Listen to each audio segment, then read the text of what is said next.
আসসালামু আলাইকুম, সবাইকে জুম্মা মুবারক। জুম্মার দিন তাই সবার একটু স্পেশাল কিছু খাওয়া চাই, তাই আমাকে আবদার করে বলল যে ফ্রাইড রাইস করে ফেলো। আর আমারও আজকে ফ্রাইড রাইস খেতে খুব মন চাচ্ছিল, তো যেমন বলা তেমন কাজ, চিকেন ফ্রাই করে ফেললাম আর সাথে ছিল ফ্রাইড রাইস। এই তো ফাইনাল লুক, এ ছিল চিকেন ফ্রাই, তারপরে সাথে ছিল হলো সালাদ, ছিল হলো ফ্রাইড রাইস আর ছিল একটু গ্রেভি। তো সবাই মিলে খেতে বসে পড়লো। আর আমি যেহেতু রোজা রেখেছি তাই এখন খাবো না, খাবো হলো ইফতারের সময়, তাই সবার সাথে বসে বসে দেখছিলাম।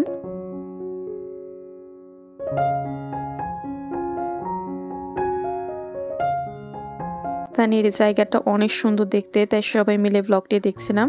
তারপর এই তো আমার ইফতারের সময় হয়ে গেছে, আর যেহেতু মাংস ফ্রাই করা ছিল তাই আমি ফ্রোজেন একটা রুটি ভেজে নিলাম, তার মধ্যে একটু টমেটো সস দিয়ে তারপরে মাংসটা আর একটু ভেজে নিয়ে তার উপর দিয়ে দিলাম। আর ছিল আলু সেদ্ধ, আলু সেদ্ধটাকেও একটু ফ্রাই করে এর উপরে দিয়ে দিলাম। আর দিয়ে দিলাম একটু হলো আগে থেকে তৈরি করে রাখা এই সালাডটি।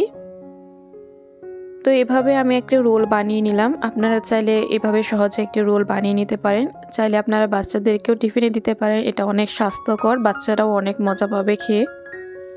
তো এই তো আমার ইফতার হয়ে গেছে, সাথে আমি নিয়েছিলাম একটা কলা, আর নিয়েছিলাম হলো একটা কমলা, আর সাথে ছিল প্লেন ওয়াটার। এই তো আমার ইফতার।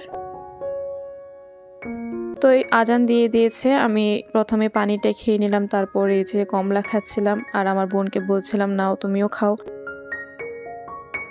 আর এই পরোটাটা অনেক মজা ছিল, খেতে খুবই ভালো লাগছিল।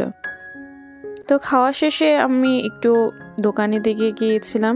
এটা হলো আমার ছোট ভাই, এটা হলো তার দোকান। তো ওর দোকান থেকে আমি কিছু জিনিসপত্র নিয়ে আসলাম। বাসায় নুডলস ছিল না, স্ন্যাক্স খাওয়ার জন্য কিছু ছিল না, তাই সে তার দোকান থেকে ওইগুলি নিয়ে আসলাম। আর সাথে একটা আইসক্রিমের বক্সও নিয়ে এসেছিলাম। আর ফুচকা খেতে খুব মন চাচ্ছিল, তাই চলে গিয়েছিলাম মামার দোকানে ফুচকা খেতে।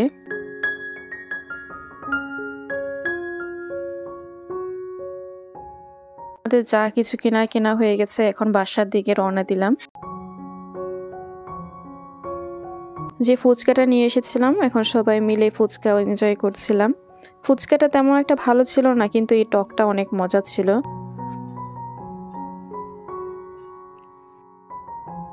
এই তো এখন ফুচকা খাওয়া শেষে সবাই মিলে এখন আমরা আইসক্রিম খেয়ে নেব।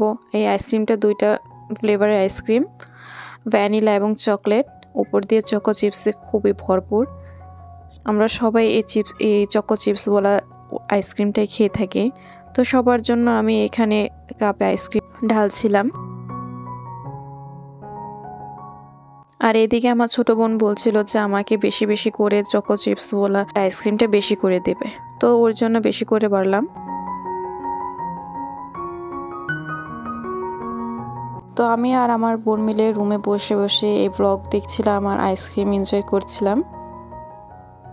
আজকে এখানেই ভিডিওটি শেষ করছি। আশা করি আজকের ভিডিওটি আপনাদের কাছে অনেক ভালো লেগেছে। সামনে আবার নতুন ভিডিও দেখার আমন্ত্রণ জানিয়ে এখানেই শেষ করছি। সবাই অনেক বেশি ভালো থাকবেন, সুস্থ থাকবেন, আমার জন্য দোয়া করবেন। আপনাদেরকে বিদায় জানিয়ে এখানে শেষ করছি। আল্লাহ হাফিজ।